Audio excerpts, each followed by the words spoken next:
মানে এনার বাবা ওনার মায়ের মাথায় বাড়ি দিয়েছে, হসপিটালে ভর্তি করেছেন, মারা গেছে। আর বাবাকে কেউ ধরতে পারেননি? ওকে ওই মাতাল মানুষ মানে মদ খেয়ে মেরেছে।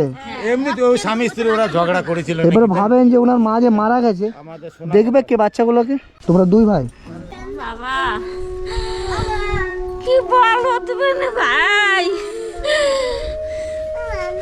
আমার ওই দুই নাতি ছিল, আমার বড় মেয়েটা ছিল, হ্যালো কি যে চেষ্টা করেছিলাম বলেও আমরা পারলাম না। ওই ডেড বডি আসতে স্যার, তারপরে ওই পাশের বাড়ির একজন এসে ওই বাড়িতে কারেন্ট দিয়ে তারপরে দিয়েছে। 12টার সময় ডেড বডিটা এসছে। কি অবস্থা হসপিটাল থেকে? হসপিটাল থেকে। এখন ওনাদের জন্য আপনি আছেন ভরসা, আর কেউ নেই? ফ্যামিলির আর কেউ আছে? আমার দুটাই সম্ভব।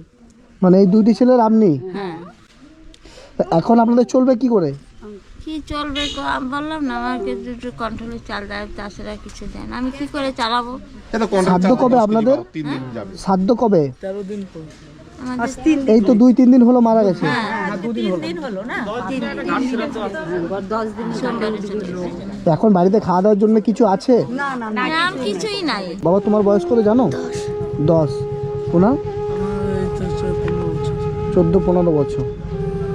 আর আপনার তো মনে হয় 80 বছর পেরিয়ে গেছে বয়স। হ্যাঁ তাতে পেরে গেছে। তো এই দুটো বাচ্চাকে খাওয়াবেন কি করে আপনি?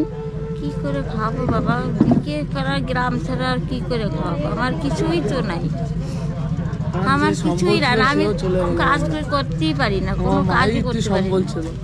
আর ওর মা যা একটু কাজ করে আনতো তাই খেতাম। তো এখন বাড়িতে খাওয়া দাওয়ার জন্য কিছু আছে আপনাদের? না আমাদের কিছুই নাই, কন্ট্রোলে চাল ছাড়া মিনে কিছুই নেই।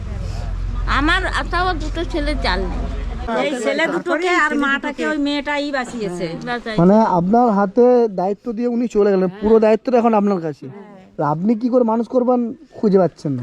মানুষ করবে কি, ওনারই তো দিশার, আমি তার ছাড়া কোনো উপায় নাই স্যার, বুঝলেন? আচ্ছা চলেন আমার সাথে তাহলে, একবার আমি ওখানে কিছু কিনে দিই আপনাদের।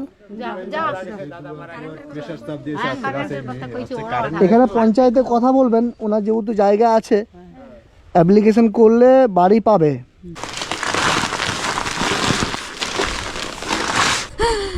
কি করবো বাবা, আমার এই দুই নাতি কি করে মানুষ করবো তাই চিন্তা করছি। কাঁদবেন না মা, কাঁদবেন না।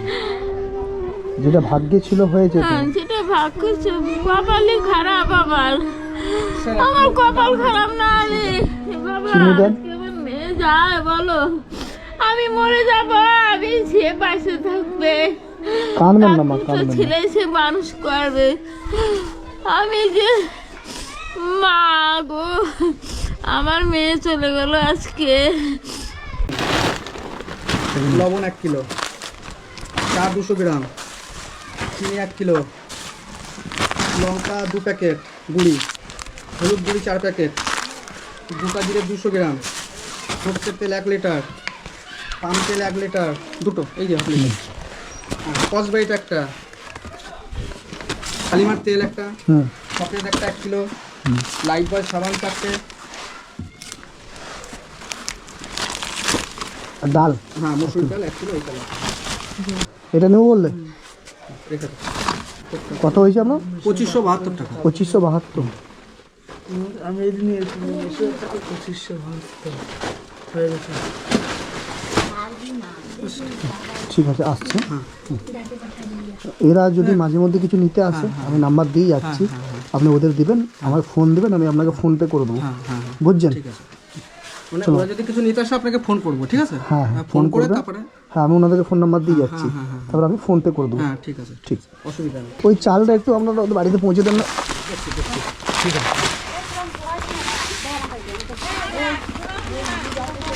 ওখানে পৌঁছে দেন, চলো।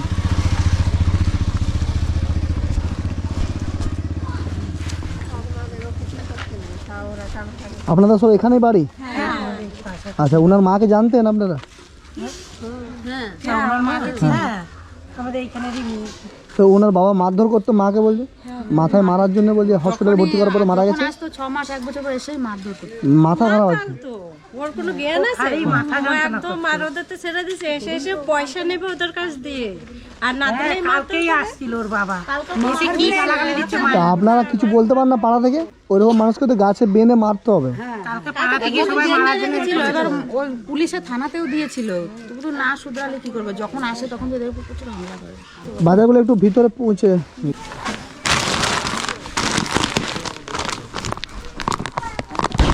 বলো। এই টাকাটা রাখেন, এটা সাধ্য করার জন্য আপনাদের কাজে লাগবে, বুঝছেন? কি বলছিলেন আপনি 14,000 টাকাটা? বলছিলাম কি বাবা, এই গ্রামের লোক একজন, ওর যখন হাসপাতালে ভর্তি ছিল তখন ওষুধপত্র কিনতে হতো, কে পাইনি। তারপর ওই লোকটা ওকে ওই 14 থেকে না কত টাকা দিয়েছে, 20,000 দিয়েছে। ওই যে 14,000 বলেছে, 14,000 টাকা দিয়েছে। ওই টাকাটা তো যদি আপনারা ওই লোকটাকে দিয়ে দিতেন তাহলে এদের আর কোনো কিছু খোয়ানো টোয়ানো লাগতো না বাবা। কে দিয়েছিল 14,000 টাকা? দিয়েছিল এই পাশের বাড়ির মাস্টার, মাস্টার দিয়েছিল। তো ও কোথায়? ও না, স্কুলে চলে গেছে নাকি। ওনারা কি এসে চাপ দিয়েছে আপনাকে? জায়গাটা বিক্রি করবে না ওনার জায়গা? আপনার কতটা জায়গা? এই যে এই বাথরুম অবধি, এই যে সামনে এইটা। তো 14,000 টাকা উনি কি দিয়েছিল জায়গাটার জন্য? না না, জায়গা কেন আমি জানি না। আপনি বলেন, আপনি তো জানবেন। টাকাটা কে নিয়েছিল? আমি নিয়েছিলাম আপনি নিয়েছিলেন। কত টাকা নিয়েছিলেন? 14,000 টাকা। 14,000। ও বলছে 20,000। না না, 14,000। 14,000 টাকা নিয়েছিলাম। আপনি তো নেননি টাকাটা, আপনি তো নিয়েছিলেন আমি নিয়েছি। 14,000 টাকা। কি জন্য দিয়েছিল? ওই বাড়ি মেয়েটাকে বাঁচাবো বলে মেয়েটার জন্য টাকা আনতে গেছিলাম। বললো কি বৌদি তুমি নিয়ে যাও 14,000 টাকা, তুমি লাস্টে তুমি তোমার দিয়ে দিও জায়গাটা দিয়ে আমি বিক্রি করে আমি মেয়েটাকে ওই টাকা দিই। মানে উনি কি বলেছিল, দাঁড়াও আমি একটু কথা বলি, উনি কি বলেছিল যে 14,000 টাকাটা দিচ্ছি তার পরিবর্তে আপনাকে জায়গাটা বিক্রি করে আমাকে দিতে হবে, না পরে শোধ করে দেবেন টাকাটা? কি বলেছিল? পরে শোধ করে দিয়ে দেবো। আমি কোথা থেকে দেবো বাবা বলো? তাহলে জায়গার কথা আসছে কেন? আপনারা কি বলেছেন জায়গা বিক্রি করে দেবো?